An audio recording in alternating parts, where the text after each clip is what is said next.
And here we are again. We're dealing with our IDF, Chinese clones, 44 IDFs. We're gonna, a normal person would leave it alone and just, because it's running really good. It's making the maximum power it has ever made. Literally making the maximum power it has ever made. It was never able to get to the rev limiter, which is 5,700 RPMs. Now it gets to it like nothing. I realize it's not making any power because it's a stock cam. This is only good for like 50, no, probably like 4,400 RPMs, and then it flattens out and it stays flat and it drops off as it gets to 6,000 RPMs. I get it. Okay, I get it. I know how cams work. I can visualize that stuff. Anyways, this thing will get to the 5,700 RPMs, no problems. Like, and then I have to shift. Like, it never did that before. So now it's hauling ass. A normal person would just walk away and say, it's good, man. It's good. Just leave it, right? I am not normal. So we're going to go ahead and try to get my narrowband to go into Stoich or optimal at 80 miles an hour. And currently, I am a hair, literally a hair from getting there when I'm doing 80 miles an hour. I'm in the rich zone by a hair. So like I said, normal person would probably walk away. Say, good enough. Not me. Nope. So what we're going to do, we're going to change the venturis. I'm actually going to take them out, put the originals back on, because I don't have a baseline. Without a baseline, I don't know if the 32s are actually making power or not. And I don't know if they're the ones that are causing it to run rich, at 80 miles an hour. Because think about this. A 32mm Venturi will act as a choke as the RPMs climb, even though your throttle is barely, maybe an eighth open. Just barely, just to get it to 80. So I may be acting as a choke. It's a choke point. And think about it. It's a 44 throttle, yay big, like that big, from, coming from a 32. That is a huge expansion area right there. And I'm thinking that's causing a lot of suction at higher RPMs. Therefore, the article I read might be correct. You cannot run 32mm Venturis on 44 IDS. In order to see if that is correct, I'm going to go ahead and install the 36s. Now, I expect it to fall on its face when I go on my first run, because it's probably going to be lean, because the Venturi is not choking, acting as a choke anymore, because they're going to be the bigger ones, the 36s. And I almost forgot, resetting the fuel bowls, because that one started to pop. Like the carburetor would pop, pop, pop. So we're going to go ahead and actually increase the fuel in the fuel bowls. So we're going to reset our float down to probably 4 millimeters. It was 4.89. We're probably going to drop it down to 4 millimeters so that we have more fuel in the thing, because it wasn't popping. That one was the one that was running rich. It never, ever, ever, since I've owned that, ever popped through the throttle. That one pops every once in a while, once in a blue moon, but it pops. This one did it twice so far. So I've done it twice. So I'm like, aha, I'm right on the edge of running too lean in my fuel bowls. So both of the bowls are going to get reset. We're going to increase the amount of fuel. So that is it. Okay, I'll bring you back when I'm all in there, getting ready to remove the venturis. Yeah, this actually gets easier and easier when you do it over and over again.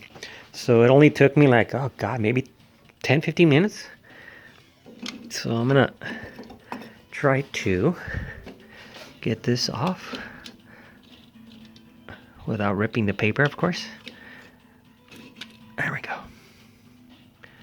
And there you go. All right, so we're going to go ahead and reset the bowl, the float on this sucker. Remember, last time we did it to this.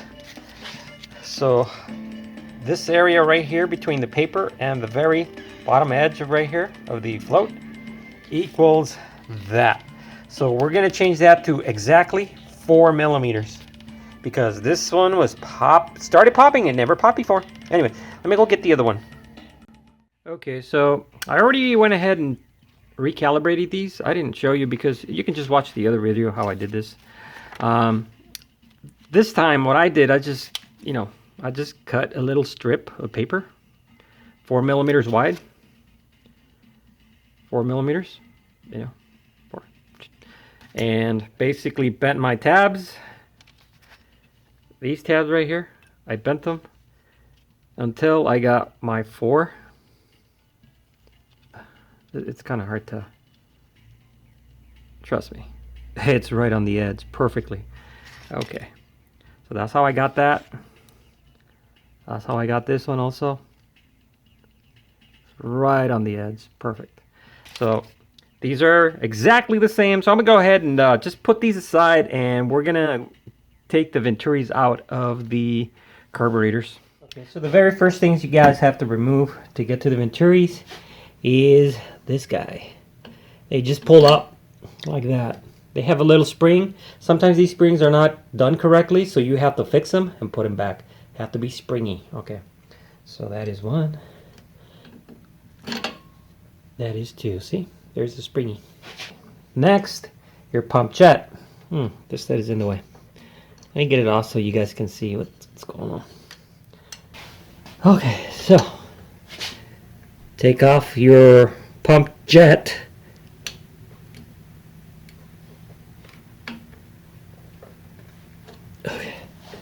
Okay, loosened it. I am going to remove it now. And there you go. That is your jet. I'm just going to put it up here. Do the same thing to this side. Okay. Okay.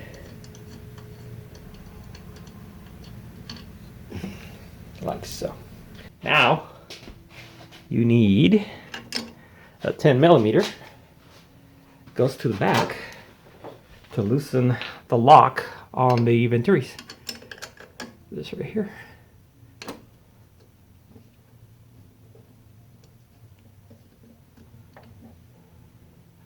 There you go.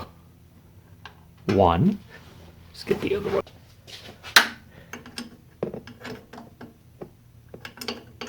I was too lazy to remove the carburetor. I didn't want to do that. I was like, oh God, do I have to? Man.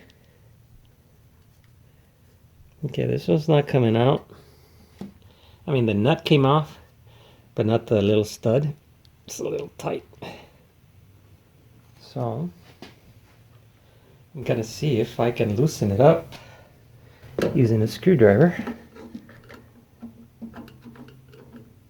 Of course, it helps if I can see what I'm doing, but I can't see what I'm doing. Okay, I think I got it. Yeah, I got it. There you go. Okay, now that those are out, all you do is just, ta-da, ta-da, 32 millimeter venturis. Let's go get the other ones, the 36s. Just so you see the difference. See? See the difference on the venturi?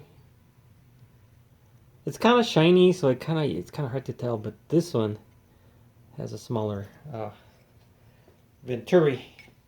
So now we just align that little dot with that little hole, and that's it.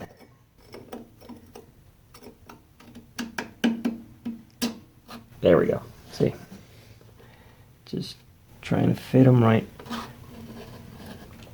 Okay, that one's in. There we go.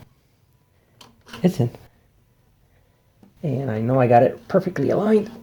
All right, that's it. I'm gonna go ahead and reinstall everything, and be it. Got that little thing on the side.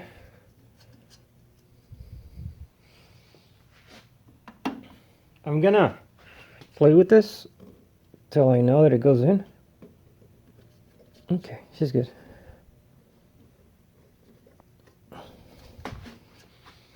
Okay, this one on this side.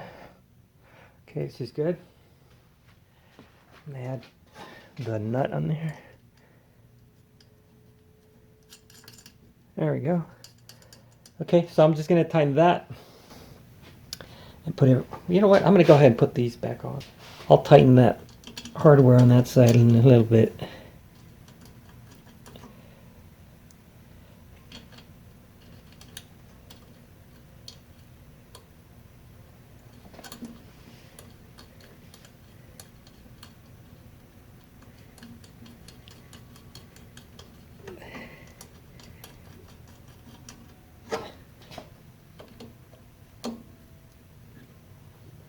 Okay, good and tight.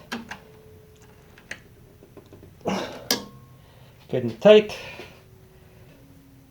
Remember, this hole goes towards the stack, the thing right here. So, spring to the side, to the outside of the carburetor. Okay, that's it. Oh, and make sure that the inside of that Venturi doesn't look like that, because you can see, you can put them upside down and they'll actually work kind of okay, but you'll get a hesitation. It has to be long side up. Okay, long side up. Okay, I'm gonna go ahead and tighten those side things, and we'll put the top back on. Okay, she's ready. Oh, its top. I'm gonna make sure my pin is perfectly centered.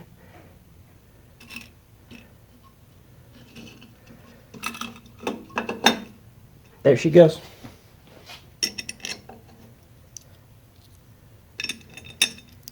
So basically this is pretty much it. I'm not going to show you the other side because you guys, it's basically repeat. It's a repeat and repeat kind of thing. So I'll bring you back when it's running again, and we'll go for a drive. Like I said, these are going to have to be changed. They're definitely going to be running too lean. I know they're going to be running too lean. So I'm not gonna say that we're going to be running 125s for the mains. It's more likely that we're going to need 130s or 135s, because we did go from a drastic size, which was 32, back up to 36, and that is a huge change. As soon as I'm done with this, we'll get on the road and we'll go for a pull. I know you guys love the pulls. I do too. But just remember, we was pulling the hardest it's ever pulled. It gets to the rev limiter, which is 5,700 RPMs, and it starts popping really quick. It just goes whop. All right, it never did that before. It would just get to like 5,200, 5,300 RPMs, and it has just taking forever. Like, time to change gear. So I would never hit the rev limiter. With the 32 Venturis, the way it was set up, it was making the maximum power, and it was getting to the rev limiter really quick, which it never did before. So let's see what happened. Making sure they're good and tight. And I'm wearing the wrong kind of glasses. I got like super, what you call it, magnifying glasses. And it makes it really hard because everything looks weird. All right, I'll bring you back when she's all back together. Don't do what I did. What's wrong with that picture? I mean, look at that. Isn't that awesome? It looks like a, what do you call it? A fuel injected IDF. In my defense, I'm in the middle of a heat stroke, okay? It's hot in here. It's hot. It was like 100 outside. Here's my stuff. Forgot it. Forgot to put it on. Anyways, don't do that. Okay, much better. I got the thingies back on and my pumps. All right, now she looks normal. It is a carburetor. It is not fuel injected. All right, I'm gonna finish it off. Got it back together again. I just want to see if it starts good.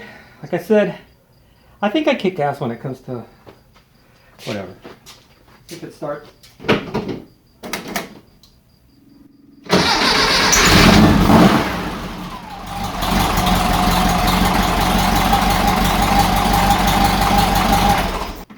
the garage is closed. I don't want to stink up the whole garage. I kick ass, okay? I kick ass. I don't need no stinking airflow meter bullshit. Yeah, I've been doing it so long that I just know. Just to recap really quick, we changed our floats levels from 4.98 and we went to 4 millimeters. If it continues to pop through the throttle, you know, upwards, then we'll go to 3.5 millimeters. I think we should be fine with 4 millimeters, right above the paper and the float, 4 millimeters. We went from 32 Venturis that supposedly are not supposed to work correctly with the engine, with the 44 IDF, I'm sorry. But we went back to the 36s. Let's see what happens tomorrow. I'm pretty sure we're going to be running lean, but that's okay. You know how fast it takes me to drill them. It only takes me like 5 minutes, so it's not a big deal. All right, till tomorrow. Wow, she starts really good. So initially, I can tell you, just because I'm already used to the 32s, it just feels a little bit more herky-jerky. Herky-jerky. And then like it bogs when it's idling and you want to go. Unfortunately, I lost the video on the with the mains at the 125s. The ones that were pulling really good with the 32s. I lost the video. I don't know what the hell happened. So these are 130s. 130s. Okay, 130s. Let's see what happens. Hesitation.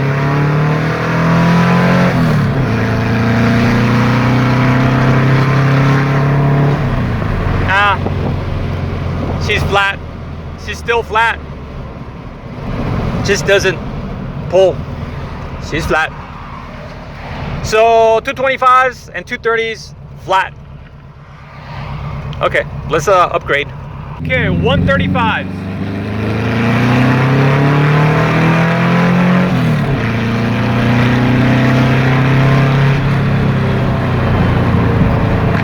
All right. I think this is probably the maximum power we're gonna get out of it. It pulled okay, but it didn't make the same power that it did with the 32s. It pulled okay. I think if we go to 140s, I think we're definitely outside the window. So let's just see what it does on the freeway at 80 miles an hour.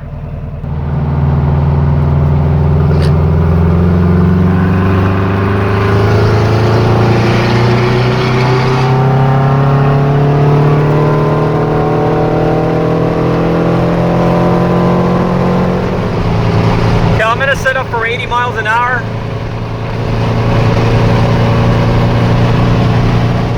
There we go. There's no difference. Actually, this is actually worse. Okay, the Venturis are not the cause of them running rich. Great. Perfect. It's just the answer I was looking for. Not really. I was hoping for Stoich. It's actually worse. A lot worse. Look.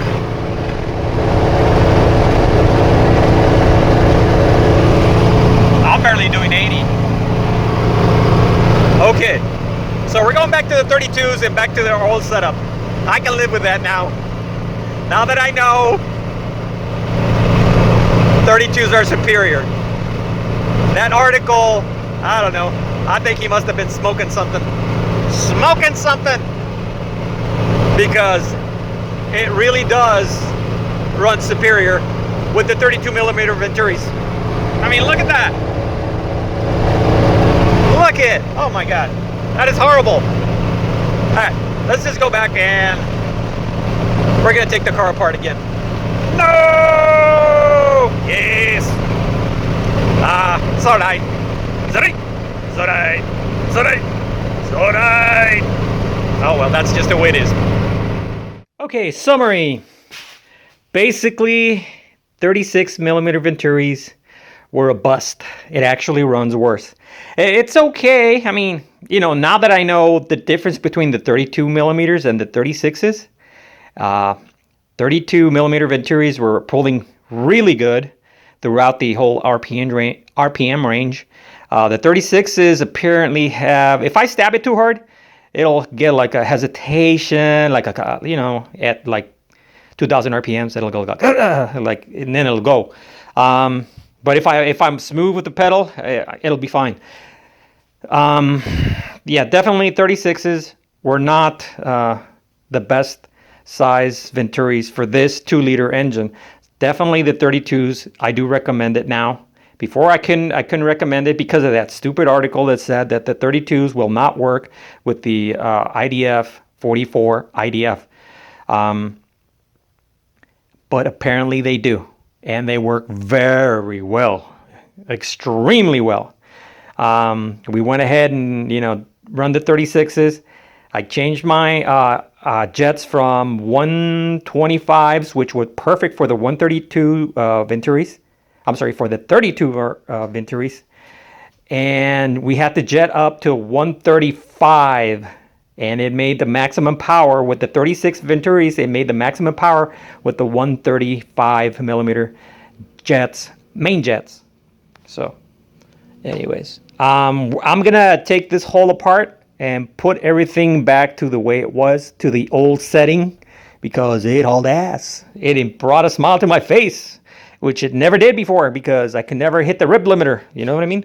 Now with the 32mm Venturis and the 125 mains, it hits the rib limiter really quick. So we're gonna go ahead and do that. This is where I end the video. I'm not gonna show you that because it's just repeat and repeat and repeat. I'll put the side jets that I used, the Venturi and all that stuff down there if you're interested in, you know, mirroring this project to yours, you know, the jetting sizes that I'm using. So I'll go ahead and do that. If you're interested, yeah, go and look down there. I'll have all the jet sizes and Venturis that I use on these 44 IDFs 2-liter engine. Okay, that was a mouthful. So hasta mañana. Well, actually, we'll just see you later.